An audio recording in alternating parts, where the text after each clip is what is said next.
What's going on, Port fans? Welcome back to another video on the channel, and today we're going to be talking about Rory Atkins and what he can bring to the Port Adelaide Football Club in 2025. Part of the trade with Dan Houston, welcoming Jack Lukosius and Joe Richards as well. Rory Atkins came across from the Gold Coast Suns with us taking over his last year of the contract. He's on a one-year deal at Port Adelaide, coming across from the Suns, part of that trade. And look, probably the most controversial of the trade and something that's a lot of question marks about Rory Atkins. And I'm not here to take down what he's capable of and negatively talk about Rory Atkins, but I want to talk about the positives and what he can bring to Port Adelaide next year. Now, a lot of people, obviously, we have a deeper feeling with Rory when it comes to him playing for the Crows, and obviously he was part of that 2017 side as well that lost the grand final against the Tigers.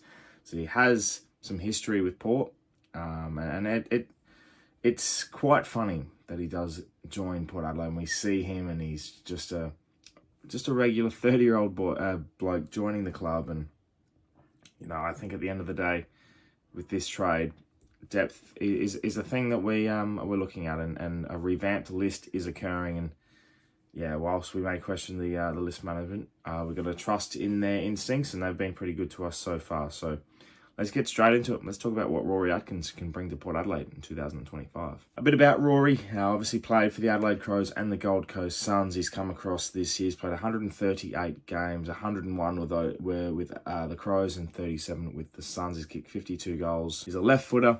He's a damaging halfback. When he was playing last year in 2023, he played 17 games and was a very consistent performer for the Gold Coast Suns. Obviously, they weren't always around the mark, but he was capable of, really, he revitalised his career across halfback, and that's where all players end up in the 28, 29-year-old aspect. They sort of transform themselves into a running halfback. It's not as a physical game, it's a running game. They're able to utilise the footy, utilise their skills, and really, rebound with their strengths. And Damien Hardwick definitely didn't get the best out of him in his first year as coach, and obviously it was not required. Stewie Jew utilised him a lot more, and saw that those attributes that he had. So watching him and seeing him at the Gold Coast Suns, he definitely wasn't the same after his PCL injury in 2020.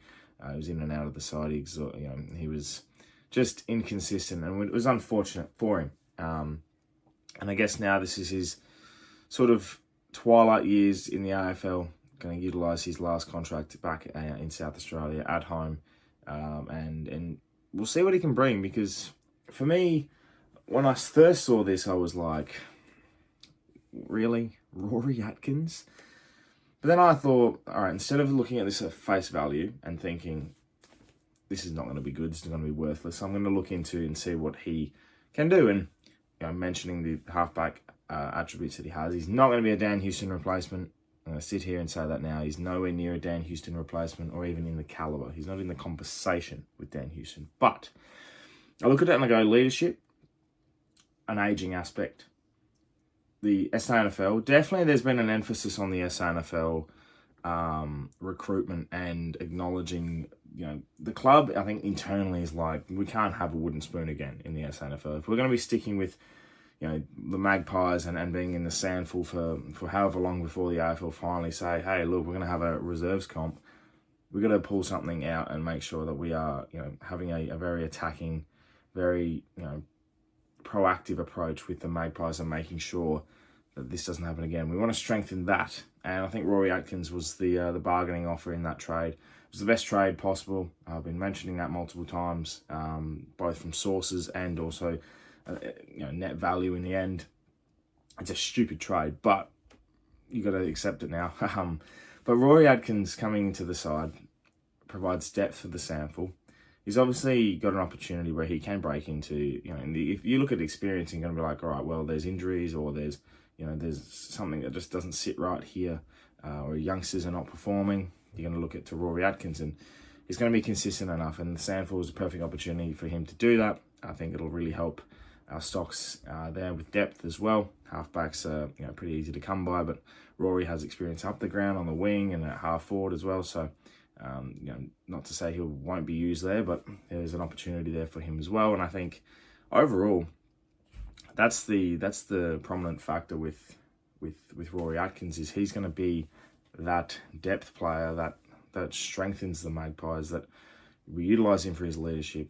We'll probably get an opportunity at AFL level at some stage. I have no doubt about it. He's going to be a running emergency, I reckon, every second week. That'll be my prediction. And, what this trade, signifies is, whilst we've gone youth, Richards, Lukosius, both 24, we've got pick 13, pick 23, 36 running in the draft. There's still some room for experience at the club, and we've seen now with Travis Boak re-signing for a year, Rory Atkins as well, 30 years age. A good blend, because Boak and Aaliyah are the two oldest, and then there's a drop-off. So having a bit more experience, considering we were, I think, one of the youngest final sides, it's not a bad thing. Not that was an excuse, it's just, the fact. The other thing I took away from this trade, and in particular the Rory Atkins one, is when Lindsay Thomas joined the club. Now, this is the funny thing, is it reminded me of Lindsay Thomas joining Port Adelaide. He was never touted to play a game at AFL level. He's always going to be used for sample and experience and developing the younger guys, and he ended up playing 5 or 6 games at the club. He was sub a couple of times. He was pretty handy, kicked a couple of goals, and won some big games. There was a game against Melbourne where he kicked a crucial goal. I think it was on a Friday night, and he won, kicked one of the winning goals. So I sit here and I think it was 2018 actually. So I'm like, okay, Rory Atkins, similar vibe, over 30, useful very much in the sample, has the opportunity to play a crucial part in developing, but also can find himself an opportunity playing at AFL level. And for me, I think that's nothing but positive in terms of what we can look at from Rory. And he's part of the trade. He's not. It's not his fault. So full support for Rory and what he can bring. Because as an individual, he'll take an opportunity. He'll work hard. He's going to take that chance. And if you can prolong your career at Port Adelaide, we've seen players turn it around. We could get some fine football from Rory Atkins coming into 2025.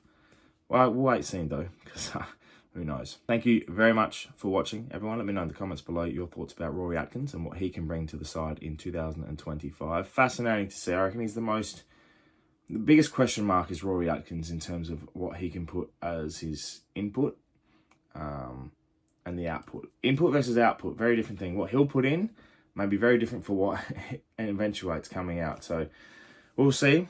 But I'm very, intrigued by Rory Atkins the most out of the 3 trades, out of the 3 players that came through that trade. But nonetheless, keen very much for 2025. So looking forward to it. Let me know your comments below about Rory Atkins and what you think, and the delistings as well. Unfortunate to see Tom Cleary, Tom Scully, Kyle Marshall, Frankie Evans, and Quinton Narkle go.